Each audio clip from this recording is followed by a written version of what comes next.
If you are starting by charging $400 as a doula, you are not going to be sustainable in this business. So I'm Robin Elise Weiss. I'm a doula trainer, and I've trained over 10,000 doulas to start their doula business, and I can absolutely help you. And one thing that you want to think about is you want to think about making sure that you are starting with what you invested in this. So how much did you pay for your doula training?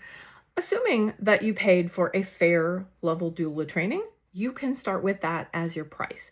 Using that investment that you made, recouping that in one birth is ideal. You may go to a birth, and if you decide, I never want to do that again, I am not built for staying up all night, or that was nice, but not for me, you are only out the time and not the money. And you have a great story. I always talk about now you have two truths and a lie. One time I was a birth doula, and people might always guess that as a lie, but it is the truth. So starting with your investment. The second thing you want to think about is, why did people hire you? And I want you to understand that people hired you for you.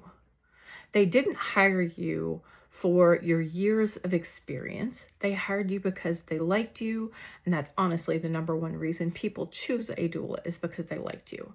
That is another thing to keep in mind. Why did they hire you? And it was because they liked you and they knew your price up front.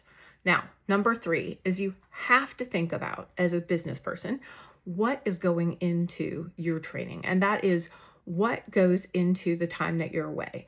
Are there fees involved in you being away? For example, do you have to pay for childcare if you have children, or pet care if you have dogs? I had a dog who used to eat the walls if I wasn't there to walk him. And so if I was at a birth, I had to call in a dog walker. That money was built into my fee, so I didn't have to sweat it if I was at a birth and think, oh man, I have to call a dog walker. That is going to be money. How much does it take for you to drive to the hospital or their place of birth, or back and forth if you're doing prenatal visits? What about fees for virtual work, or tools that are in your doula bag, snacks that you've purchased? I know us doulas love our snacks, right? What does that look like? So I want you to think about all of these things together. Maybe you are working that second job, right? Or that first job, right? So that primary job that you are away from, you are either using PTO for that, or you are taking time away from that job that you have to pay back later. So thinking about all that and pulling it together into one fee that is going to be reasonable will help you set your fee. Now, I also want you to think about, where you start is not where you end. This is not where you will be forever, but it is a solid starting point. So I want you to pick a reasonable fee that matches your investment.